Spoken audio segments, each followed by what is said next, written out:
आज की यह कहानी मुंशी प्रेमचंद जी द्वारा रचित एक बहुत ही प्रसिद्ध कहानी है, जिसे आपको एक बार जरूर सुनना चाहिए।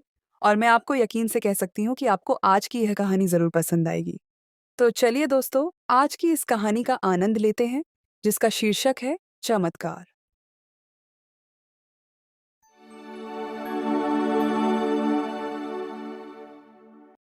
बीए पास करने के बाद चंद्र प्रकाश को ट्यूशन देने के सिवा और कुछ न सूझा। उसकी माँ पहले ही मर चुकी थी। इसी साल पिता भी चल बसे थे, और प्रकाश जीवन के जो मधुर सपने देखा करता था, वे सब धूल में मिल गए। पिता ऊंचे पद पर थे। उनकी कोशिश से चंद्र प्रकाश को कोई न कोई अच्छी नौकरी मिलने की उम्मीद थी, पर वे सब अरमान धरे रह गए। अब गुजर बसर के लिए वही 6,000 रुपए महीने की ट्यूशन रह गई। पिता ने कुछ जायदाद भी न छोड़ी, उल्टे पत्नी का बोझ और सिर पर लाद दिया। और पत्नी भी मिली तो पढ़ी लिखी, शौकीन, जबान की तेज, जिसे मोटा खाने और मोटा पहनने से मर जाना कबूल था। चंद्र प्रकाश को 6,000 की नौकरी करते शर्म तो आई, लेकिन ठाकुर साहब ने रहने की जगह देकर उसके आंसू पोंछ दिए। यह मकान ठाकुर साहब के मकान से बिल्कुल मिला हुआ था। पक्का, हवादार, साफ सुथरा, और उसमें सारा जरूरी सामान मौजूद था। ऐसा मकान 10,000 से कम किराए पर न मिलता, और काम था सिर्फ 2 घंटे का। ठाकुर साहब का लड़का था तो लगभग उन्हीं की उम्र का, पर बड़ा निकम्मा, कामचोर, अभी 9वीं क्लास में पढ़ता था। सबसे बड़ी बात यह थी कि ठाकुर और ठाकुराइन दोनों प्रकाश का बहुत आदर करते थे, बल्कि उसे अपने बेटे की तरह समझते थे। वह नौकर नहीं, घर का आदमी था, और घर के हर मामले में उसकी सलाह ली जाती थी। ठाकुर साहब अंग्रेजी नहीं जानते थे। वो सोचते थे कि अंग्रेजों का नौकर भी उनसे ज्यादा बुद्धिमान, चतुर और अनुभवी था। शाम का समय था। प्रकाश ने वीरेंद्र को पढ़ाकर छड़ी उठाई तो ठाकुराइन ने आकर कहा, अभी न जाओ बेटा, जरा मेरे साथ आओ, तुमसे कुछ सलाह करनी है। प्रकाश ने मन में सोचा, आज कैसी सलाह करनी है? वीरेंद्र के सामने क्यों नहीं कहा? उसे अंदर ले जाकर रमा देवी ने कहा, तुम्हारी क्या सलाह है? बीरू की शादी कर दूं? एक बहुत अच्छे घर से रिश्ता आया है। प्रकाश ने मुस्कुराकर कहा, यह तो बीरू बाबू से ही पूछिए। नहीं, मैं तुमसे पूछ रही हूं। प्रकाश ने दुविधा में पड़कर कहा, मैं इस बारे में क्या सलाह दे सकता हूं? उनका 20वां साल तो है, लेकिन यह समझ लीजिए कि पढ़ना हो चुका। तो अभी न करूं, यही सलाह है। जैसा आप ठीक समझें। मैंने तो दोनों बातें कह दी। तो कर डालूं? मुझे यही डर लगता है कि लड़का कहीं बहक न जाए। मेरे रहते इसकी तो आप चिंता न करें। हाँ, इच्छा हो तो शादी कर डालिए, कोई हर्ज भी नहीं है। सब तैयारियां तुम ही को करनी पड़ेंगी, ये समझ लो। तो मैं इनकार कब करता हूं? पेट भरने की चिंता करने वाले पढ़े लिखे नौजवानों में एक तरह की दुविधा होती है, जो उन्हें कड़वा सच कहने से रोकती है। प्रकाश में भी यही कमजोरी थी। तो बात पक्की हो गई और शादी की तैयारियां होने लगी। ठाकुर साहब उन लोगों में से थे जिन्हें अपने ऊपर ज्यादा विश्वास नहीं था। उनकी नजर में प्रकाश की डिग्री उनके 60 साल के अनुभव से कहीं ज्यादा कीमती थी। शादी की सारी व्यवस्था प्रकाश के हाथों में थी। 10-12 लाख खर्च करने का अधिकार कुछ कम गर्व की बात न थी। देखते देखते ही फटेहाल लड़का जिम्मेदार मैनेजर बन बैठा। कहीं कपड़े वाला उसे सलाम करने आया, कहीं मोहल्ले का बनिया घेरे हुए था, कहीं गैस और शामियाने वाला खुशामद कर रहा था। वह चाहता तो थोड़े रुपए बड़ी आसानी से बना लेता, लेकिन वो इतना नीच न था। फिर उसके साथ क्या धोखा करता, जिसने सब कुछ उसी पर छोड़ दिया था। पर जिस दिन उसने 1 लाख के गहने खरीदे, उस दिन उसका मन चंचल हो उठा। वो घर आकर चंपा से बोला, हम तो यहाँ रोटियों के मोहताज हैं, और दुनिया में ऐसे आदमी पड़े हुए हैं जो लाखों रुपए के गहने बनवा डालते हैं। ठाकुर साहब ने आज बहू के चढ़ावे के लिए 1 लाख के गहने खरीदे। ऐसी ऐसी चीजें थीं कि देखकर आंखें ठंडी हो जाएं। सच कहता हूं, कुछ चीजों से आंख ही नहीं हट रही थी। चंपा जलन की भावना से बोली, ओह, हमें क्या करना है? जिन्हें भगवान ने दिया है वे पहने, यहाँ तो रोकर मरने ही के लिए पैदा हुए हैं। चंद्र प्रकाश ने कहा, इन्हीं लोगों की मौज है, न कमाना न धमाना, बाप दादा छोड़ गए हैं, मजे से खाते और चैन करते हैं, इसीलिए कहता हूँ भगवान बड़ा निर्दयी है। चंपा ने कहा, अपना अपना पुरुषार्थ है, इसमें भगवान का क्या दोष। तुम्हारे बाप दादा छोड़ गए होते तो तुम भी आज मौज करते। यहाँ तो घर चलाना मुश्किल है, गहने कपड़े को कौन रोए।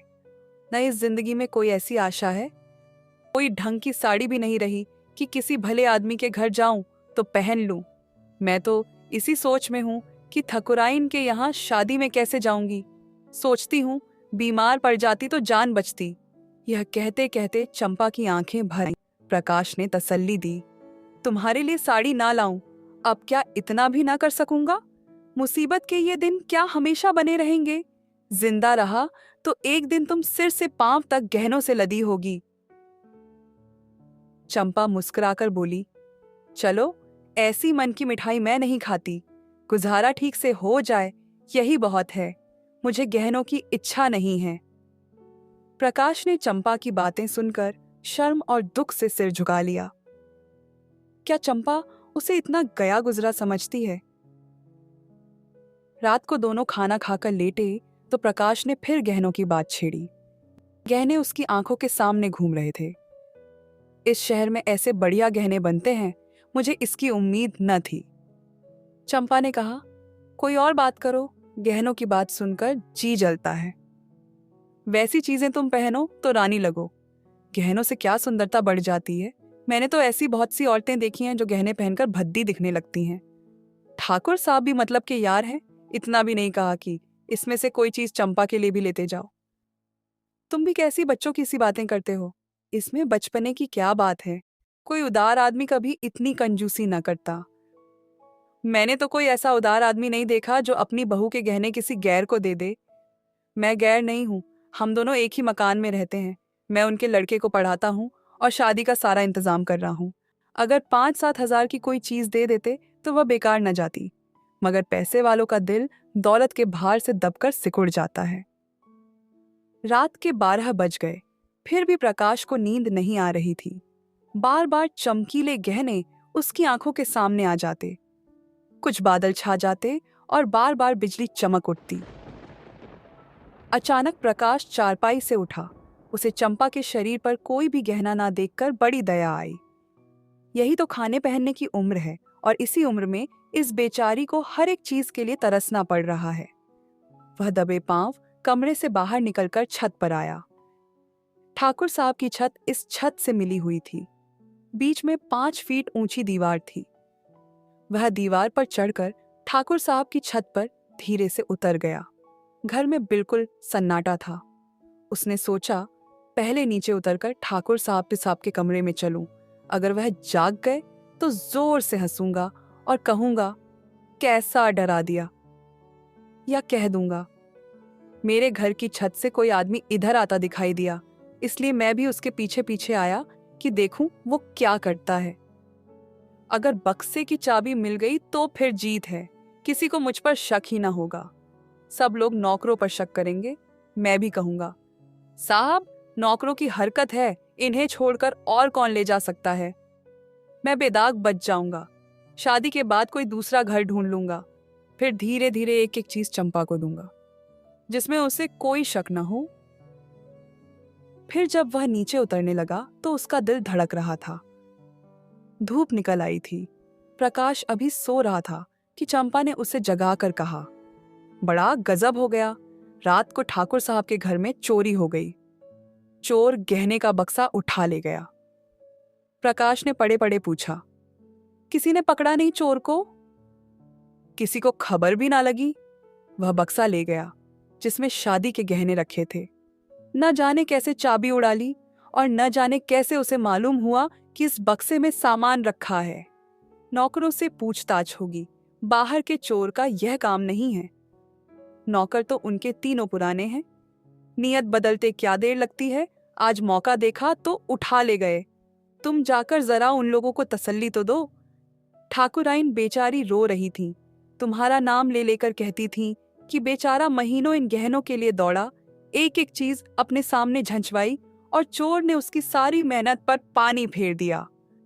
प्रकाश चटपट उठ बैठा और घबराता हुआ सा जाकर ठाकुराइन से बोला, यह तो बड़ा अनर्थ हो गया माताजी, मुझसे तो अभी अभी चंपा ने बताया। ठाकुर साहब सिर पर हाथ रखे बैठे हुए थे। ठाकुर साहब बोले, कहीं सेंध नहीं, कोई ताला नहीं टूटा, किसी दरवाजे की कुंडी नहीं उतरी, समझ में नहीं आता चोर आया किधर से।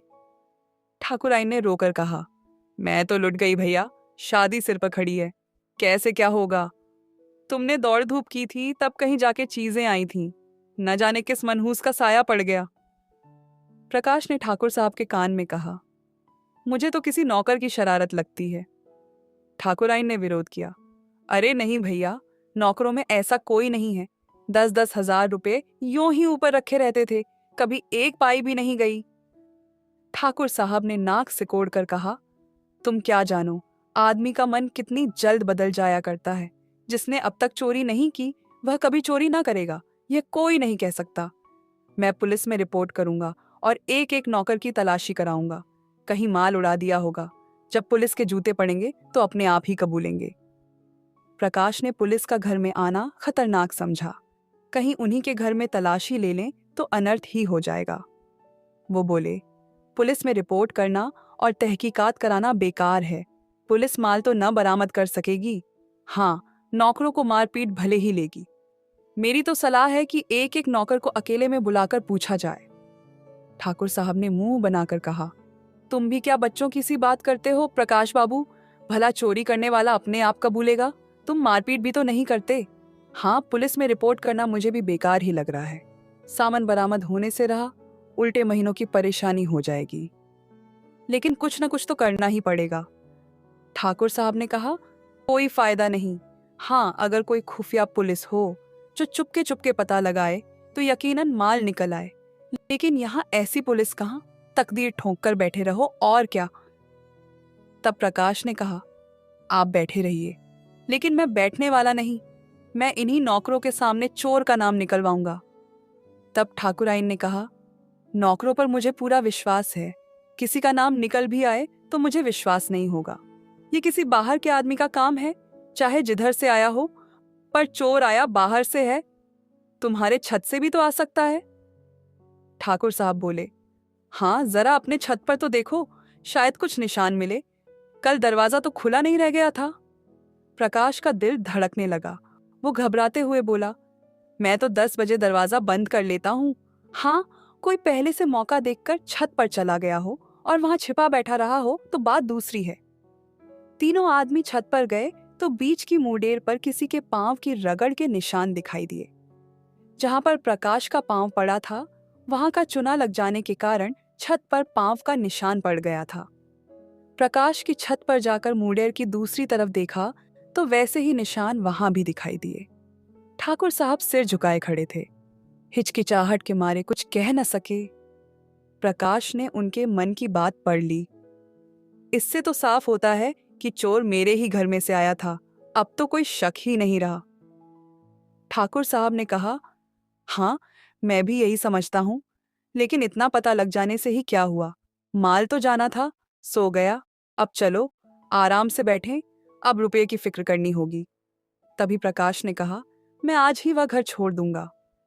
क्यों, इसमें तुम्हारा कोई दोष नहीं, ठाकुर साहब ने कहा। प्रकाश ने कहा, आप ना कहें तो ना सही, लेकिन मैं समझता हूं मेरे सिर बड़ा भारी अपराध लग गया।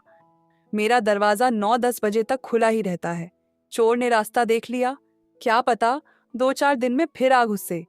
घर में अकेली एक औरत सारे घर की निगरानी नहीं कर सकती, इधर वह तो रसोई में बैठी होगी, उधर कोई आदमी चुपके से ऊपर चढ़ जाए तो जरा भी आहट सुनाई नहीं देगी। मैं घूम घाम कर कभी 9 बजे आता हूँ, कभी 10 बजे, और शादी के दिनों में तो देर होती ही रहेगी, उधर का रास्ता बंद हो जाना चाहिए। मैं तो समझता हूँ इस चोरी की सारी जिम्मेदारी मेरे सिर है।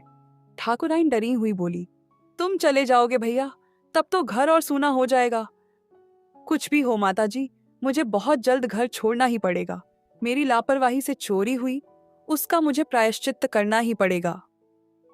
प्रकाश चला गया तो ठाकुर साहब ने पत्नी से कहा, बड़ा लायक आदमी है, तब ठाकुराइन ने भी कहा, क्या बात है, चोर उधर से आया, यही बात उसे लग गई।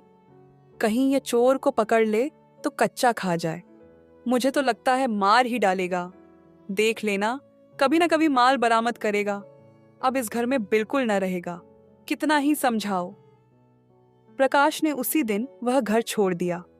उस घर में रहने से जोखिम था, लेकिन जब तक शादी की धूमधाम रही, अक्सर पूरा दिन यहीं रहते थे। चंपा से कहा, एक सेठ जी के यहाँ 5,000 महीने का काम और मिल गया है, मगर वह रुपए मैं उन्हीं के पास जमा करता जाऊंगा। वह पैसे सिर्फ गहनों पर खर्च होंगे, उसमें से एक पाई भी घर के खर्च में न आने दूंगा। चंपा फड़क उठी। पति प्रेम का यह रूप देखकर वो अपने अच्छे भाग्य पर खुश हो रही थी। भगवान में उसकी श्रद्धा और भी बढ़ गई। अब तक प्रकाश और चंपा के बीच में कोई पर्दा न था। प्रकाश के पास जो कुछ था वह चंपा का था। चंपा ही के पास उसके बक्से, आलमारी की चाबियां रहती थीं, मगर अब प्रकाश का एक बक्सा हमेशा बंद रहता। उसकी चाबी कहाँ है, इसका चंपा को पता नहीं था। वह पूछती, इस बक्से में क्या है? तो वह कह देता, कुछ नहीं, पुरानी किताबें इधर उधर पड़ी रहती थीं, तो उठाकर बक्से में बंद कर दी। चंपा को शक करने की कोई वजह दिखाई न दी। एक दिन चंपा पति को पान देने गई तो देखा वह उस बक्से को खोले हुए देख रहे हैं। उसे देखते ही उन्होंने बक्से को जल्दी से बंद कर दिया। उनका चेहरा जैसे सफेद हो गया। अब शक का बीज उगा, मगर पानी न मिलने से सूख गया। चंपा किसी ऐसे कारण की कल्पना ही न कर सकी जिससे शक बढ़ता। लेकिन 1 लाख की जायदाद को इस तरह छोड़ देना कि उसका ध्यान ही ना आए, प्रकाश के लिए नामुमकिन था। वह कहीं बाहर से आता तो एक बार बक्सा जरूर खोलता। एक दिन पड़ोस में चोरी हो गई। उस दिन से प्रकाश अपने कमरे में ही सोने लगा। आषाढ़ के दिन थे, गर्मी के मारे दम घुटता था। ऊपर एक साफ सुथरा बरामदा था जो बरसात में सोने के लिए ही शायद बनाया गया था। चंपा ने कई बार ऊपर सोने के लिए कहा, पर प्रकाश नहीं माना। अकेला घर कैसे छोड़ दे? चंपा ने कहा, हमारे जैसे घरों में चोरी नहीं होगी। चोर घर में कुछ देखकर ही अपनी जान खतरे में डालता है, और हमारे यहाँ क्या रखा है? प्रकाश ने गुस्से में कहा, कुछ नहीं है, बर्तन भांडे तो हैं ही, गरीब के लिए अपनी हाड़ी ही बहुत है। एक दिन चंपा ने कमरे में झाड़ू लगाई तो बक्से को खिसकाकर दूसरी तरफ रख दिया। प्रकाश ने बक्से की जगह को बदला हुआ देखा तो डरते हुए पूछा, बक्सा तुमने हटाया? यह पूछने की कोई बात न थी। झाड़ू लगाते वक्त अक्सर चीजें इधर उधर खिसक ही जाती हैं। वो बोली, मैं क्यों हटाने लगी? फिर किसने हटाया? मैं नहीं जानती। घर में तुम रहती हो तो और कौन जानेगा? अच्छा, अगर मैंने ही हटा दिया तो इसमें पूछने की क्या बात है? कुछ नहीं, यूं ही पूछ रहा था। मगर जब तक बक्सा खोलकर सब चीजें देख न ले तब तक प्रकाश को चैन कहाँ। चंपा जैसे ही खाना पकाने लगी, उसने बक्सा खोला और गहनों को देखने लगा। आज चंपा ने पकौड़ियां बनाई थीं। पकौड़ियां गरम गरम ही मजा देती हैं। प्रकाश को पकौड़ियां पसंद भी थीं। उसने थोड़ी सी पकौड़ियां एक प्लेट में रखी और प्रकाश को देने गई। प्रकाश ने उसे देखते ही बक्से को धमाके से बंद कर दिया और ताला लगाकर उसे बहलाने के इरादे से बोला, प्लेट में क्या लाई है? अच्छा, पकौड़ियां हैं। आज चंपा को शक हो गया। बक्से में क्या है यह देखने की बड़ी इच्छा हुई। प्रकाश उसकी चाबी कहीं छिपाकर रखता था। चंपा किसी तरह वह चाबी उड़ा देने की चाल सोचने लगी। एक दिन एक सामान बेचने वाला चाबियों का गुच्छा बेचने निकला। चंपा ने उस ताले की चाबी ले ली और बक्से को खोल डाला। अरे, ये तो गहने हैं। उसने एक एक गहने को निकाल कर देखा। ये गहने कहाँ से आए? मुझसे कभी इनकी चर्चा नहीं की। अचानक उसके मन में भाव उठा, कहीं ये ठाकुर साहब के गहने तो नहीं है? चीजें वही थीं जिनका वह बखान करते रहते थे। उसे अब कोई शक न रहा, लेकिन इतनी नीच हरकत, शर्म और दुख से उसका सिर झुक गया। उसने तुरंत बक्से को बंद किया और चारपाई पर लेटकर सोचने लगी। इनकी इतनी हिम्मत कैसे हुई? यह गलत भावना इनके मन में आई ही क्यों? मैंने तो कभी गहने नहीं मांगे। अगर मांग भी लेती तो क्या उसका मतलब ये होता कि वह चोरी करके लाए? गहनों के लिए चोरी, इनका मन क्यों इतना कमजोर हो गया? उसके जी में आया इन गहनों को उठा ले और ठाकुर आइन के चरणों पर डाल दे और उनसे कहे, यह मत पूछिए कि ये गहने मेरे पास कैसे आए। आपकी चीज आपके पास आ गई, इसी से संतोष कर लीजिए। लेकिन इसका नतीजा कितना भयंकर होगा। उस दिन से चंपा कुछ उदास रहने लगी। प्रकाश से उसे वह प्रेम न रहा, न वह सम्मान भाव रहा। बात बात पर उनका झगड़ा होता। उनकी जिंदगी की कमी में उनके बीच जो प्रेम था वह गायब हो गया। पहले एक दूसरे से दिल की बात कहते थे, भविष्य के ख्वाब बांधे जाते थे, आपस में हमदर्दी थी। अब दोनों ही कटे कटे रहते। कई कई दिनों तक आपस में एक बात भी ना होती। कई महीने गुजर गए। शहर के एक बैंक में असिस्टेंट मैनेजर की जगह खाली हुई। प्रकाश ने इकोनॉमिक्स पढ़ा था, लेकिन शर्त यह थी कि 20,000 रुपए की सिक्योरिटी देनी होगी। इतनी बड़ी रकम कहाँ से आएगी? प्रकाश तड़प तड़प कर रह जाता। एक दिन ठाकुर साहब से इस बारे में बात चल पड़ी। ठाकुर साहब ने कहा, तुम क्यों नहीं एप्लीकेशन भेजते? प्रकाश ने सिर झुकाकर कहा, 20,000 की सिक्योरिटी मांगते हैं, मेरे पास रुपए कहाँ रखे हैं? अजी, तुम एप्लीकेशन तो दो, अगर सारी बातें तय हो जाएं तो सिक्योरिटी भी दे दी जाएगी। इसकी चिंता न करो। प्रकाश ने चकित होकर कहा, आप सिक्योरिटी दे देंगे? हाँ हाँ, ये कौन सी बड़ी बात है। प्रकाश घर चला तो बहुत उदास था। उसे यह जगह अब जरूर मिलेगी, लेकिन फिर भी वह खुश नहीं था। ठाकुर साहब की सरलता, उनका उस पर इतना अटल विश्वास उसे चोट पहुंचा रहे थे। उनकी शराफत उसके कमीनेपन को कुचल रही थी। उसने घर आकर चंपा को यह खुशखबरी सुनाई। चंपा ने सुनकर मुंह फेर लिया। एक पल के बाद बोली, ठाकुर साहब से तुमने क्यों सिक्योरिटी दिलवाई? प्रकाश ने चिढ़कर कहा, फिर और किससे दिलवाता? यही ना होता कि काम न मिलता, रोटियां तो मिल ही जाती। रुपए पैसे की बात है, कहीं भूल चूक हो जाए तो तुम्हारे साथ उनके रुपए भी जाएंगे। यह तुम कैसे समझती हो कि भूल चूक होगी? क्या मैं अनाड़ी हूं? चंपा ने बेरुखे मन से कहा, आदमी की नीयत भी तो हमेशा एक सी नहीं रहती। प्रकाश सुन्न रह गया। उसने चंपा को चुपती हुई आंखों से देखा, पर चंपा ने मुंह फेर लिया। वह उसके भावों को समझ नहीं पा रहा था, लेकिन ऐसी खुशखबरी सुनकर भी चंपा का उदास रहना उसे परेशान करने लगा। उसके मन में सवाल उठा, इन शब्दों में कहीं ताना तो नहीं छिपा हुआ है? चंपा ने बक्सा खोलकर देख तो नहीं लिया? इस सवाल का जवाब पाने के लिए इस समय वह कुछ भी कर सकता था। खाना खाते समय प्रकाश ने चंपा से पूछा, तुमने क्या सोचकर कहा था कि आदमी की नीयत तो हमेशा एक सी नहीं रहती, जैसे यह उसकी जिंदगी या मौत का सवाल हो? चंपा ने संकट में पड़कर कहा, कुछ नहीं, मैंने दुनिया की बात कही थी। प्रकाश को संतोष न हुआ। क्या जितने आदमी बैंकों में नौकर हैं, उनकी नीयत बदलती रहती है? वह बोला। चंपा ने पीछा छुड़ाना चाहा। तुम तो जबान पकड़ लेते हो। ठाकुर साहब के यहाँ इस शादी ही में तुम अपनी नीयत ठीक नहीं रख सके। 10-20 हजार रुपए की चीजें घर रख ही ली।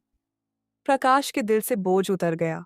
वो मुस्कुराकर बोला, अच्छा, तुम्हारा इशारा उस तरफ था, लेकिन मैंने कमीशन के सिवा उनकी एक पाई भी नहीं छुई, और कमीशन लेना तो कोई पाप नहीं।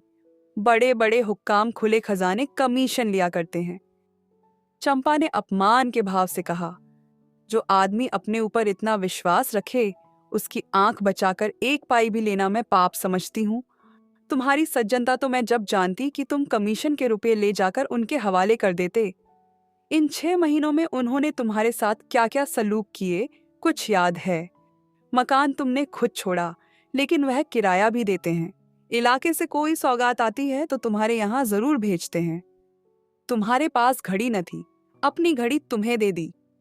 तुम्हारी नौकरानी जब कभी नहीं आती है तो खबर मिलते ही वो अपना नौकर भेज देते हैं। मेरी बीमारी में डॉक्टर साहब की फीस उन्होंने दी, और दिन में 2 बार हाल चाल भी पूछने आया करते थे। यह जमानत ही क्या छोटी बात है? अपने रिश्तेदारों तक की सिक्योरिटी तो जल्दी कोई करता नहीं। तुम्हारी सिक्योरिटी के लिए 20,000 रुपए निकाल कर दे दिए। इसे तुम छोटी बात समझते हो? आज तुमसे कोई भूल चूक हो जाए तो उनके रुपए तो जब्त हो ही जाएंगे। जो आदमी अपने ऊपर इतनी दया रखे, उसके लिए हमें भी जान देने के लिए तैयार रहना चाहिए। प्रकाश खाना खाकर लेटा तो उसकी आत्मा उसे धिक्कार रही थी। दुखते हुए फोड़े में कितना मवाद भरा हुआ है, यह उस वक्त मालूम होता है जब उसे चीरा जाता है। मन का पाप उस वक्त मालूम होता है जब कोई उसे हमारे सामने खोलकर रख देता है। किसी सामाजिक या राजनीतिक अन्याय का व्यंग्य चित्र देखकर क्यों हमारे मन को चोट लगती है? इसीलिए कि वह चित्र हमारी जानवरों वाली हरकत को खोलकर हमारे सामने रख देता है। वह जो बड़े से समुद्र में बिखरा हुआ पड़ा था, जैसे एक जगह आकर बहुत बड़ा हो जाता है, तब हमारे मुंह से निकल पड़ता है उफ। चंपा के इन अपमान भरे शब्दों ने प्रकाश के मन में ग्लानि पैदा कर दी। वह बक्सा कई गुना भारी होकर पहाड़ की तरह उसे दबाने लगा। मन में फैला हुआ पाप एक जगह इकट्ठा होकर उसे कचोटने लगा। कई दिन बीत गए। प्रकाश को बैंक में जगह मिल गई। इसी जश्न के लिए उसके यहाँ मेहमानों की दावत थी। ठाकुर साहब, उनकी पत्नी बीरू और उसकी नई नवेली बहू सभी आए हुए थे। चंपा सेवा सत्कार में लगी हुई थी। बाहर 2-4 दोस्त गा और बजा रहे थे। खाना खाने के बाद ठाकुर साहब चलने को तैयार हुए। प्रकाश ने कहा, आज आपको यहीं रहना होगा दादा, मैं इस वक्त न जाने दूंगा। चंपा को उसका यह आग्रह बुरा लगा। चारपाइयां नहीं हैं, बिछाने के लिए कुछ नहीं है और न इतनी जगह है। रात भर उन्हें तकलीफ देने और खुद तकलीफ उठाने की क्या जरूरत थी, उसकी समझ में न आई। लेकिन प्रकाश विनती करता ही रहा, इतना कि ठाकुर साहब राजी हो गए। 12 बज गए थे। ठाकुर साहब ऊपर सो रहे थे। बीरू और प्रकाश बाहर बरामदे में थे। तीनों औरतें अंदर कमरे में थीं। प्रकाश जाग रहा था। बीरू के सिरहाने उसकी चाबियों का गुच्छा पड़ा था। प्रकाश ने गुच्छा उठा लिया, फिर कमरा खोलकर उसमें से गहनों का बक्सा निकाला और ठाकुर साहब के घर की तरफ चला। कई महीने पहले वह इसी तरह कांपते दिल के साथ ठाकुर साहब के घर में घुसा था। उसके पांव तब भी इसी तरह थरथरा रहे थे, लेकिन तब कांटा चुभने का दर्द था और आज कांटा निकलने का। तब बुखार चढ़ा था। वो पागलपन, बेचैनी और घबराहट से भरा हुआ था और आज बुखार उतर रहा था, इसलिए सब शांत और ठंडा था। तब कदम पीछे हट रहे थे, आज आगे बढ़ रहे थे। ठाकुर साहब के घर पहुंचकर उसने धीरे से बीरू का कमरा खोला और अंदर जाकर ठाकुर साहब के बिस्तर के नीचे बक्सा रख दिया। फिर तुरंत बाहर आकर धीरे से दरवाजा बंद किया और घर को लौट पड़ा। हनुमान संजीवनी बूटी वाला पहाड़ उठाए जिस गर्व और आनंद का अनुभव कर रहे थे, कुछ वैसा ही आनंद प्रकाश को भी हो रहा था। गहनों को अपने घर ले जाते समय उसकी जान सूखी जा रही थी, मानो किसी गहरी अंतहीन खाई में गिरा जा रहा हो। और आज बक्से को लौटाकर उसे लगा जैसे वह किसी हवाई जहाज में बैठा हुआ आसमान की ओर उड़ा जा रहा है। वह घर पहुंचा तो बीरू सोया हुआ था। उसने चाबियां उसने सिरहाने रख दी। ठाकुर साहब सुबह सुबह ही चले गए। प्रकाश शाम के वक्त पढ़ाने जाया करता था। आज वह बेचैन होकर जल्दी जा पहुंचा। देखना चाहता था वहां आज क्या गुल खिल रहे हैं। वीरेंद्र ने उसे देखते ही खुश होकर कहा, बापूजी, कल आपके यहाँ की दावत बड़ी शुभ थी। जो गहने चोरी हो गए थे सब मिल गए।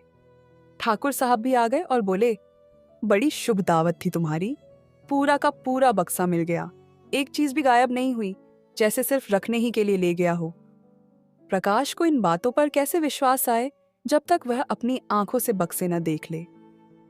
कभी ऐसा भी हो सकता है कि चोरी हुआ माल 6 महीने के बाद मिल जाए, वो भी वैसे का वैसा। बक्से को देखकर उसने गंभीर भाव से कहा, बड़े आश्चर्य की बात है, मेरी बुद्धि तो कुछ काम नहीं कर रही। ठाकुर साहब बोले, किसी की बुद्धि काम नहीं कर रही भाई, तुम्हारी ही क्यों। बीरू की मां कहती है, कोई दिव्य घटना है, आज मुझे भी देवताओं में श्रद्धा हो गई। प्रकाश ने कहा, अगर आंखों देखी बात ना होती तो मुझे तो कभी विश्वास ही ना होता। ठाकुर साहब खुशी से बोले, आज इसी खुशी में हमारे यहाँ दावत होगी। आपने कोई पूजा पाठ या यज्ञ तो नहीं कराया था? प्रकाश ने पूछा। पूजा पाठ तो बीसों ही कराए। बस तो यह पूजा पाठ का ही चमत्कार है। घर लौटकर प्रकाश ने चंपा को यह खबर सुनाई तो वह दौड़कर उसके गले से लिपट गई और न जाने क्यों रोने लगी, जैसे उसका बिछुड़ा हुआ पति बहुत दिनों के बाद घर आ गया हो। प्रकाश ने कहा, आज उनके यहाँ हमारी दावत है। मैं कल 1000 गरीबों को खाना खिलाऊंगी। तुम तो 1000 का खर्च बतला रही हो। मुझे इतनी खुशी हो रही है कि लाखों खर्च करने पर भी अरमान पूरा न होगा। प्रकाश की आंखों से भी आंसू निकल आए।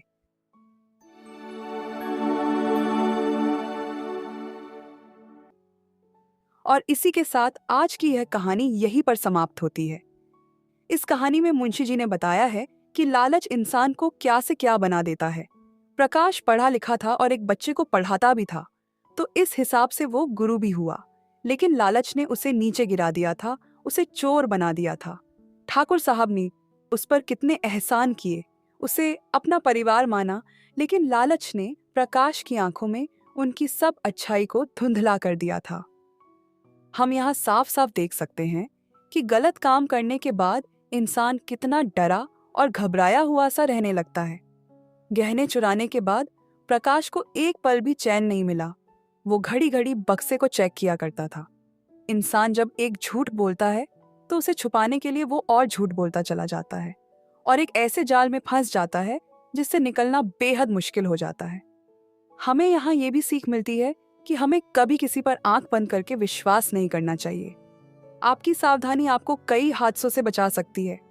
हाँ, प्रकाश ने बहुत गलत काम किया, लेकिन अपनी गलती का एहसास होने के बाद उसने गहने लौटाकर ये साबित कर दिया कि अपनी गलती मानना और उसे सुधारना एक अच्छे इंसान की निशानी है।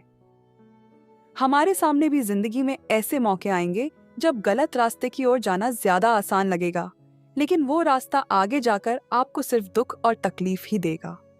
उस कमजोर पल में अगर आपने खुद को डगमगाने नहीं दिया तो आप खुद को बहुत सारी मुसीबतों से बचा लेंगे। शॉर्टकट या गलत रास्ता सिर्फ कुछ समय के लिए सुख दे सकता है, भले ही वो आपको थोड़े ज्यादा पैसे दे दे, लेकिन सुकून और चैन कभी नहीं दे सकता। इसलिए अपना रास्ता संभल कर चुने। और इसी के साथ आज की यह कहानी यहीं पर समाप्त होती है। दोस्तों, आपको आज की यह कहानी कैसी लगी कमेंट करके जरूर बताइएगा, और ऐसी ही मजेदार कहानियां सुनते रहने के लिए हमारे YouTube चैनल मैजिक मंत्रा को जल्दी से सब्सक्राइब कर लीजिए। धन्यवाद। जय हिंद, जय भारत।